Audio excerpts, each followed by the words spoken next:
ఎవరు ఎవరు కొత్త క్యారెక్టర్? అచ్చా, ఇప్పుడు ప్రజాస్వామ్యంలో ప్రతి ఒక్కరికి వారి స్పేస్ వాళ్ళకు ఉంటుందండి. సో ఏ పార్టీ అయినా సరే వాళ్ళు ఒక ప్రయత్నం చేసుకుని ప్రజల్లోకి వెళ్ళి అనేక అంశాలపైన మాట్లాడినప్పుడు అంతిమంగా ప్రజలే దానికి తీర్పు చెప్తారు కదా. సో వ్యక్తిగతంగా మేము ఎవరిని కూడా విమర్శించాం.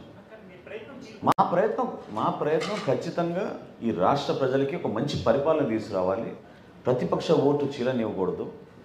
అంతిమంగా మేము కోరుకునేది వైఎస్ఆర్సీపీ విముక్త ఆంధ్రప్రదేశ్ ద్వారా మన రాష్ట్ర భవిష్యత్తు బాగుంటుంది. అంధకారాలు నెట్టేశారు ఈ 5 సంవత్సరాల్లో. దానికోసం మా పార్టీ అధ్యక్షుడు పవన్ కళ్యాణ్ గారు 2.5 సంవత్సరాల క్రితమే నిర్ణయం తీసుకుని ఆ రోజు నుంచి కూడా ఆయన ప్రయత్నం చేస్తూనే వచ్చారు.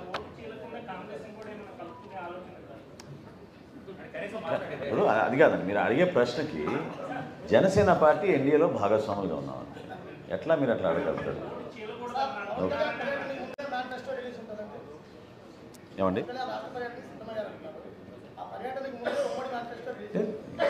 పర్యటన అనేది నిరంతరంగా కొనసాగే ప్రక్రియ కదండి. జిల్లాల పర్యటన పవన్ కళ్యాణ్ గారు ఎప్పటి నుంచో చేస్తాను. మనం కాకినాడ వెళ్ళి వచ్చాం. అదేవిధంగా రేపటి రోజున ఇంకో ప్రాంతానికి వెళ్తారు, పర్యటిస్తారు. అన్నీ జరుగుతూనే ఉంటాయి. నో స్పెసిఫిక్ డేట్, జరుగుతూనే ఉంటాయి. ఎస్, న్యాయ పోరాటం కాదండి, తప్పకుండా మేము క్యాగ్ని డిమాండ్ చేస్తున్నాం. ఇప్పుడు ఈ బడ్జెట్ సమావేశాలు చివరి సమావేశాలు కాబట్టి దయచేసి రాష్ట్ర ప్రజలకు మేము కోరేది, అదేవిధంగా శాసనసభలో ఉన్న శాసనసభ్యుల్ని కోరేది, మీరు దీనిపైన సమగ్రంగా మీరు విచారణ జరిపించండి, తేల్చండి మీరు. థ్యాంక్ యూ, తీసండి. Thank you. ఇంకెందుకు జగన్మోహన్ రెడ్డి?